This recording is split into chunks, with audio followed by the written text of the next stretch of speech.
In today's world, most people avoid confrontation, especially when it comes to admitting they don't like someone. Instead of being straightforward, many hide their feelings behind a facade of kindness. This behavior can be deeply confusing, particularly when you're on the receiving end of it. You may feel like you're surrounded by friends and well-wishers, only to later discover that some of them harbor negative feelings toward you. The problem is, many people are simply too uncomfortable or afraid to confront these feelings head-on, so they opt for fake smiles and hollow compliments.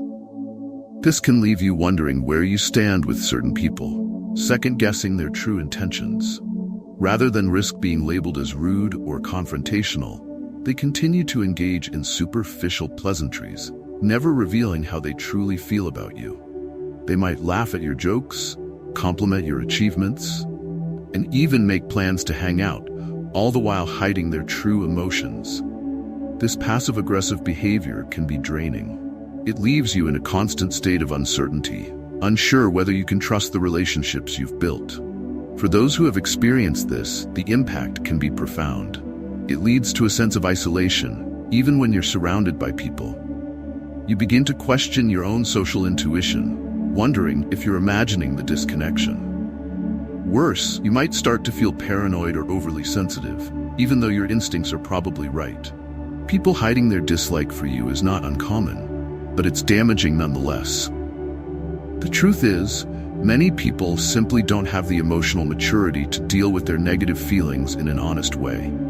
They'd rather maintain the status quo, avoid confrontation, and pretend everything is fine. This is particularly common in environments where people feel they need to maintain appearances, such as workplaces or social groups, where there's pressure to get along. In these settings, people would rather play nice than address their real feelings.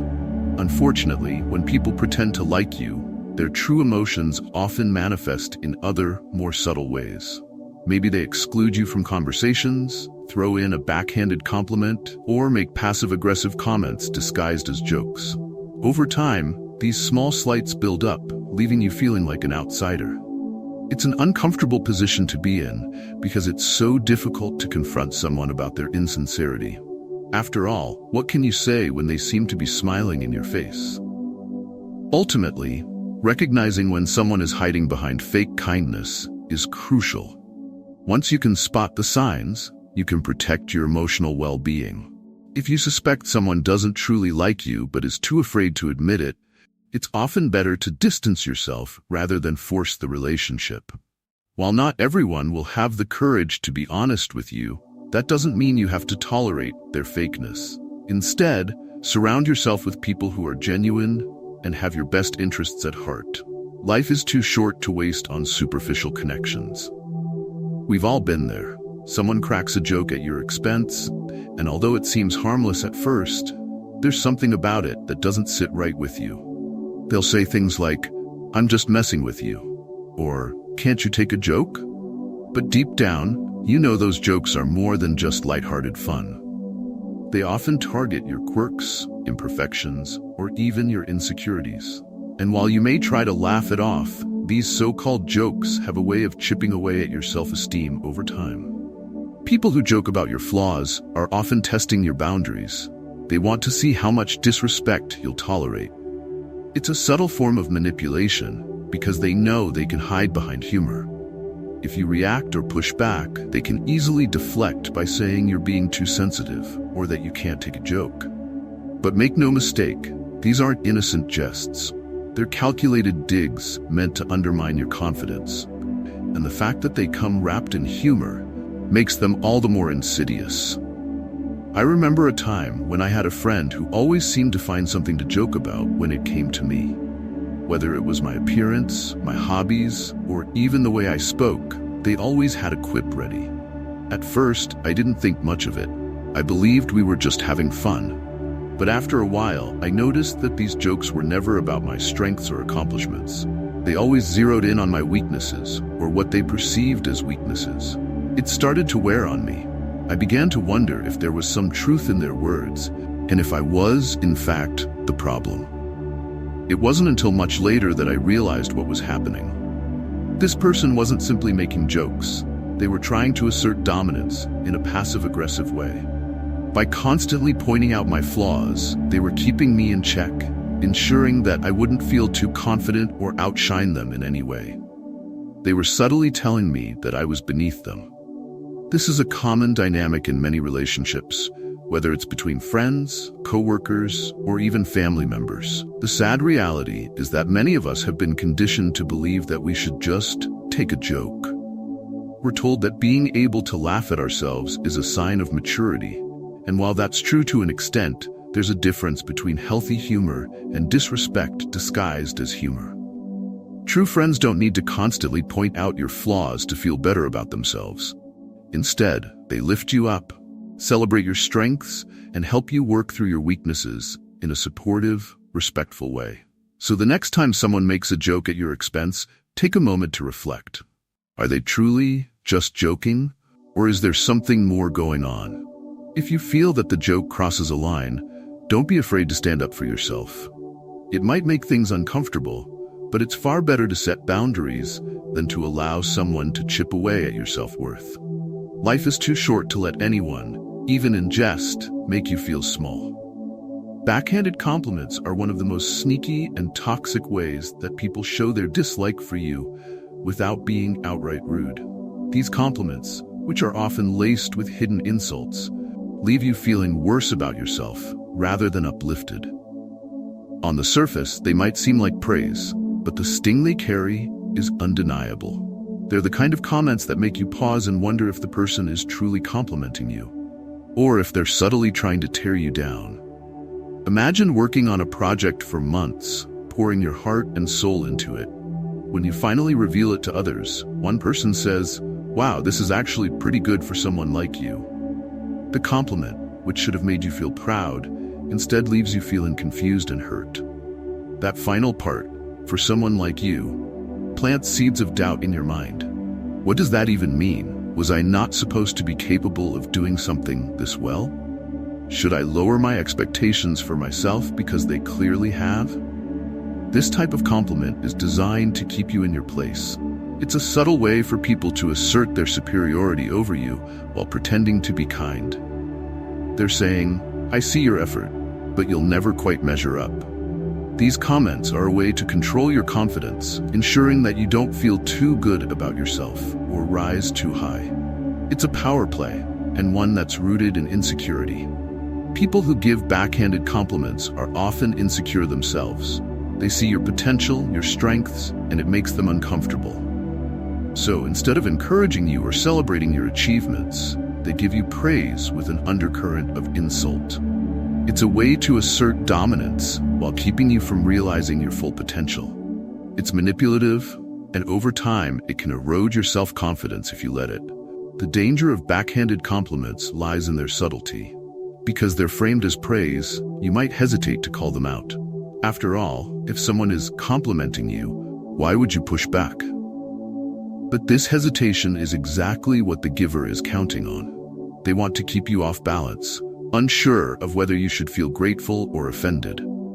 This ambiguity allows them to maintain control while you're left questioning your own worth. It's important to recognize these backhanded compliments for what they are: veiled negativity. When someone says, "You're smarter than you look," or "You're actually good at this, considering how new you are," you don't have to accept it as genuine praise. You have the right to question their intentions and push back. Responding with something like, "Thanks, but what do you mean by that?"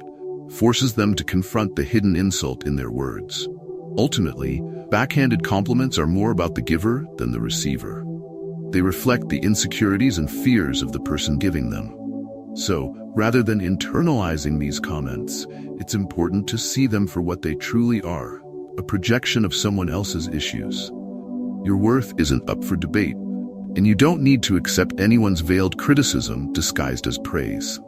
Surround yourself with people who genuinely celebrate your successes and don't feel the need to undermine you in the process. The silent treatment is a classic form of passive-aggressive behavior, often used by people who are unwilling or unable to express their true feelings directly. Instead of confronting you with what's bothering them, they withdraw and refuse to engage. leaving you in the dark about what you've done wrong. This can be one of the most frustrating and confusing experiences, as you're left guessing what the issue is while the other person maintains an icy silence. At its core, the silent treatment is about control. By refusing to communicate, the person wielding this tactic forces you into a position of uncertainty and powerlessness. You may find yourself constantly wondering, "What did I do wrong?" or "How can I fix this?" In doing so, you inadvertently shift the focus from their behavior to your own actions, even if you haven't done anything to deserve such treatment. This dynamic gives the silent partner an upper hand in the relationship, allowing them to manipulate the situation without ever addressing their own issues or feelings. The impact of the silent treatment can be devastating. It creates emotional distance and fosters resentment, leaving the person on the receiving end feeling isolated and invalidated. This tactic is particularly damaging in close relationships, where open communication is crucial for maintaining trust and mutual understanding. When someone chooses to shut down and withdraw, they are effectively saying that your feelings don't matter enough for them to address the issue directly. This leaves you in a painful limbo, unsure whether the relationship can be repaired or if you'll ever get the chance to resolve the conflict. One of the most challenging aspects of dealing with the silent treatment is that it can be difficult to know how to respond. Should you give the person space and wait for them to come around? Or should you confront them directly and demand that they communicate their feelings? The answer largely depends on the nature of the relationship and the pattern of behavior. In some cases, the silent treatment may be a one-time reaction to a particularly stressful situation, and with time, the person may be willing to talk things out. However, in other instances, the silent treatment can become a recurring pattern of emotional manipulation, and that's when it becomes toxic. In cases where the silent treatment is used as a weapon of control, it's important to set boundaries. You have the right to demand open and honest communication in your relationships. And if someone is unwilling to engage with you on that level, it may be necessary to reconsider the relationship. While it's understandable that people need time and space to process their emotions, shutting someone out entirely is never a healthy or productive way to deal with conflict. Another crucial point to understand is that the silent treatment is not a form of emotional self-care. Some people mistakenly believe that by withdrawing, they are protecting themselves from further hurt or conflict.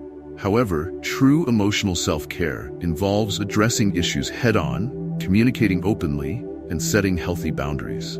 By avoiding these difficult conversations, the person using the silent treatment is not only hurting the other party, but also depriving themselves of the opportunity to grow and resolve the underlying issue. It's also important to recognize that the silent treatment can be a form of emotional abuse when used repeatedly in close relationships. It can create an environment of fear and insecurity where the person on the receiving end is constantly walking on eggshells, afraid to say or do anything that might trigger another period of silence. If you find yourself in this type of situation, it's essential to seek support from trusted friends, family, or a therapist who can help you navigate the complexities of the relationship and find healthier ways to communicate. The silent treatment is a damaging and manipulative tactic that undermines trust and communication in relationships. Whether used intentionally or as a defense mechanism, it's crucial to recognize the harm it causes and take steps to address it. Healthy relationships are built on mutual respect, open communication, and a willingness to address conflict head-on. If someone is unwilling to engage with you in this way, it may be time to reevaluate the relationship and prioritize your emotional well-being. Few things sting quite like realizing that you've been excluded from plans, especially when the people involved are those you consider friends or close acquaintances. Whether it's a group outing, a social event, or even just a casual hangout, being left out can make you feel unwanted, rejected, and disconnected from the group. Exclusion, whether intentional or not, can have a profound emotional impact, leaving you questioning your worth and your place in the social circle. The first thing to understand about exclusion is that it's often a passive-aggressive way of showing that someone doesn't like you or doesn't value your presence.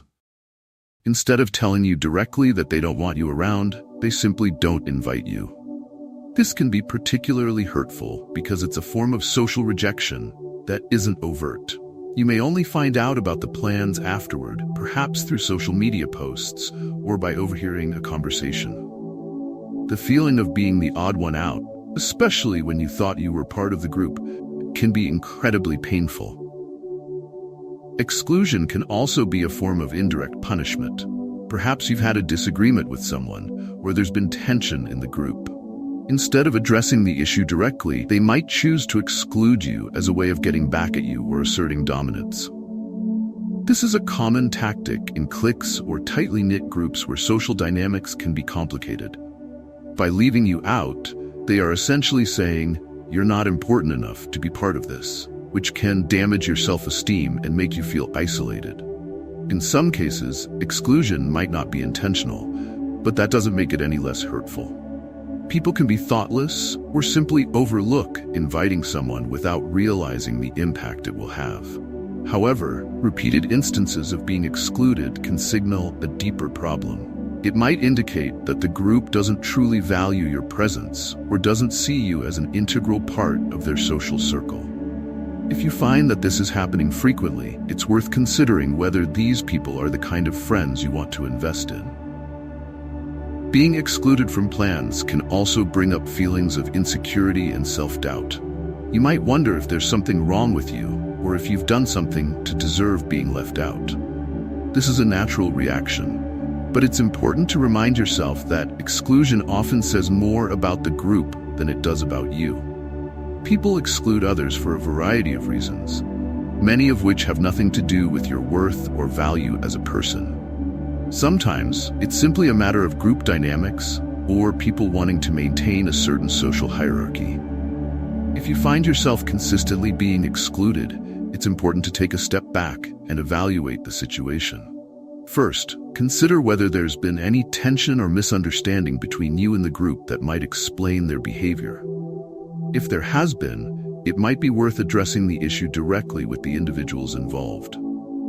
Sometimes, a simple conversation can clear up misunderstandings and pave the way for better communication in the future. However, if you feel that the exclusion is intentional and ongoing, it may be time to reassess the friendship. Real friends don't make you feel like an outsider. They include you, make you feel welcome, and value your presence. If the group you're hanging out with isn't doing that, then it might be time to seek out friendships with people who appreciate you for who you are. Surrounding yourself with supportive, inclusive friends is essential for your emotional well-being. One way to cope with being excluded is to build a strong support system outside of the group. Engage in activities and friendships that make you feel valued and appreciated.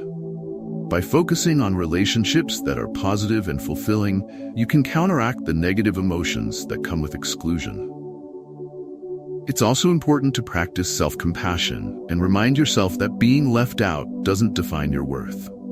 Exclusion is a subtle but powerful way that people can show their dislike or indifference toward you.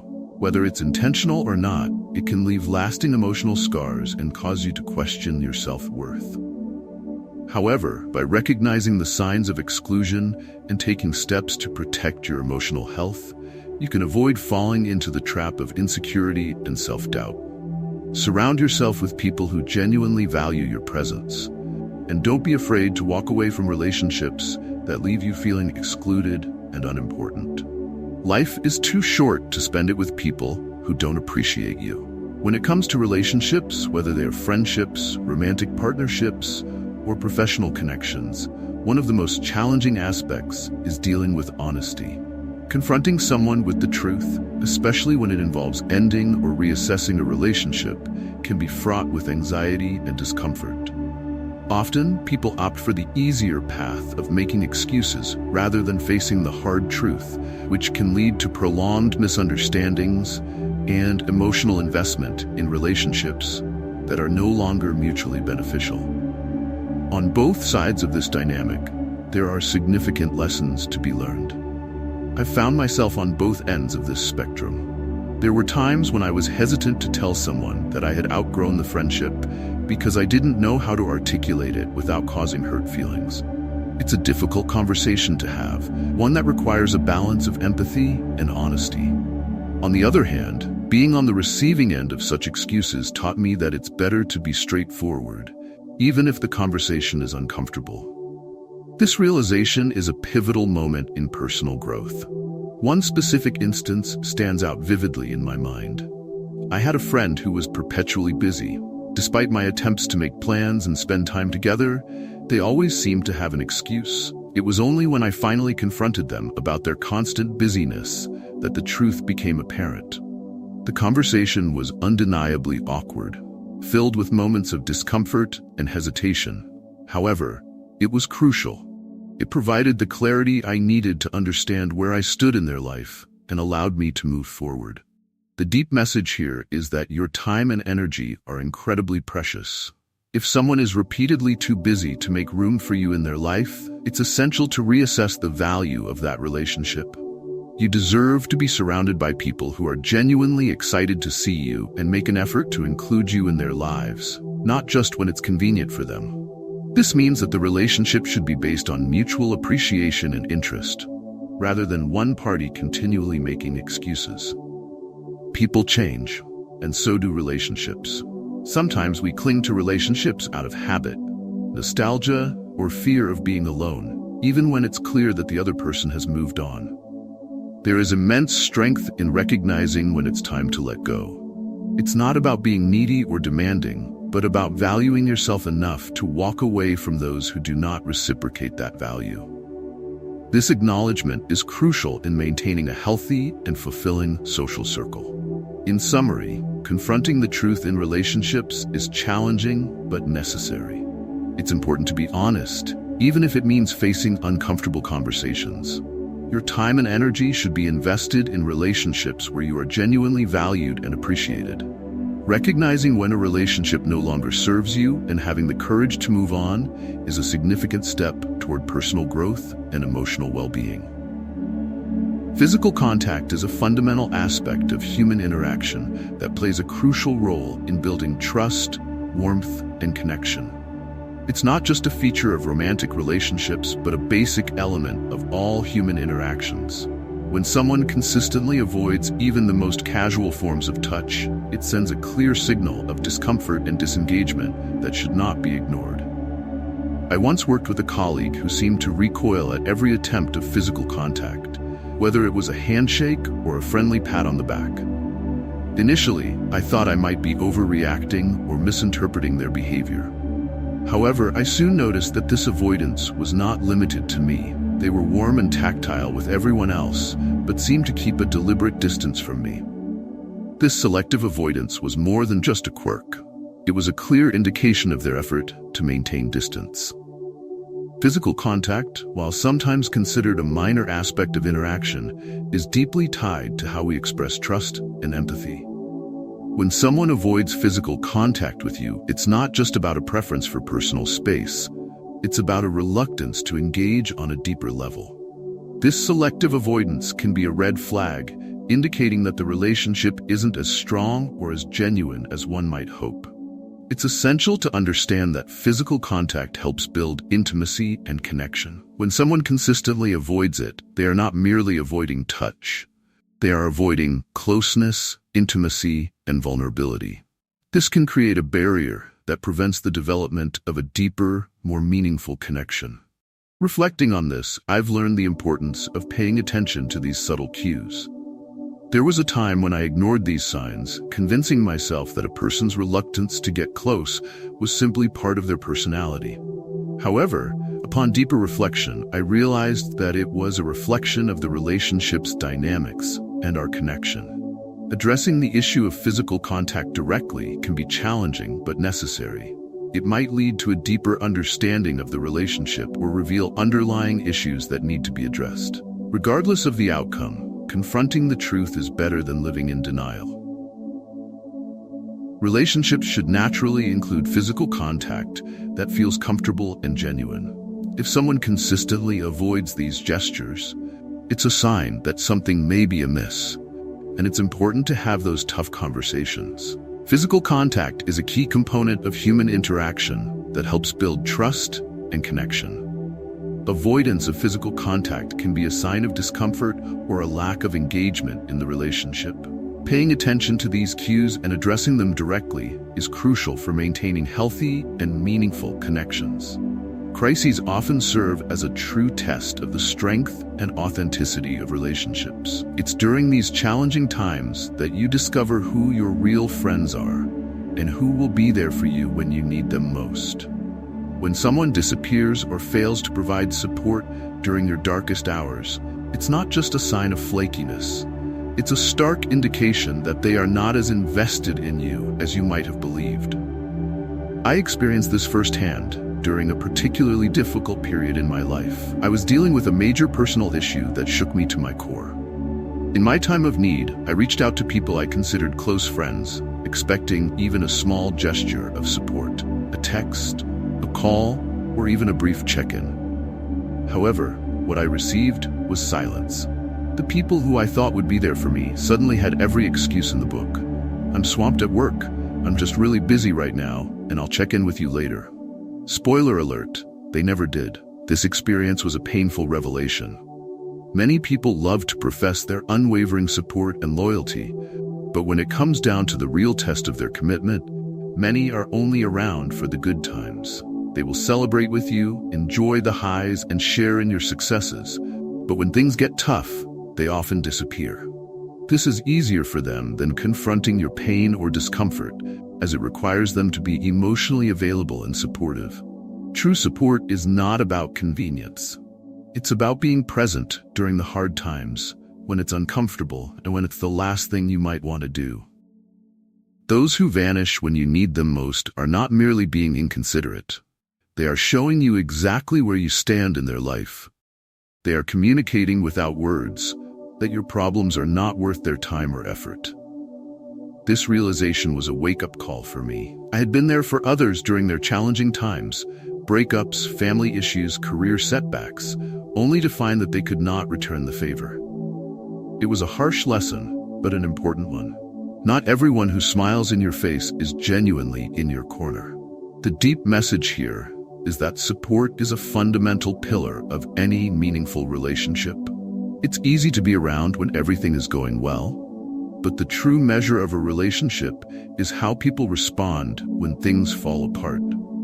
If someone disappears when you need them, they are showing you that they were never truly invested in the relationship. Use their absence as a filter to identify who deserves a place in your life. Those who stick around, check in, and show up even when it's inconvenient are the ones who truly matter and should be cherished. Gossip is often described as a social poison, spreading faster than wildfire and capable of burning down relationships with alarming speed. When someone you consider a friend engages in gossip about you behind your back, it is a betrayal that undermines trust and respect. Gossip is never as innocent as it may seem. It's a way to sabotage trust, reputation, and relationships. I experienced this firsthand when I confided in someone I thought was a close friend. I shared a personal issue that I needed to discuss, trusting this person to keep the conversation confidential. However, within days, details of my private matters began circulating among others. The information was twisted and exaggerated, turning my vulnerability into a source of entertainment for those who heard it. The controversial truth about gossip is that it is not merely about venting or sharing concerns. It is often a power play, a way for individuals to elevate themselves by putting others down. This is done without having to confront the person directly, making it a cowardly and manipulative behavior. Gossip damages not only your reputation, but also the very foundation of trust that any real relationship is built upon. It's important to recognize that people who gossip about others to you are likely gossiping about you to others as well. This pattern is not a one-time occurrence, but a consistent behavior. If someone loves to spill the tea about everyone else, they will almost certainly be doing the same about you when you're not around. This betrayal is especially painful because it happens in the shadows, without giving you a chance to defend yourself or address the issues directly. I once confronted a friend who was gossiping about me, expecting an apology or at least an explanation. Instead, they brushed it off as harmless talk, downplaying the impact it had. This response reinforced the reality that gossip is never truly harmless. It's a betrayal of trust that reveals more about the person spreading it than about the person it's about. In the end, life is too short to invest in fair-weather friends. Surround yourself with individuals who will stand by you through storms, not just bask in the sunshine. When you find those rare individuals who are there for you when things are tough, you have found something truly valuable.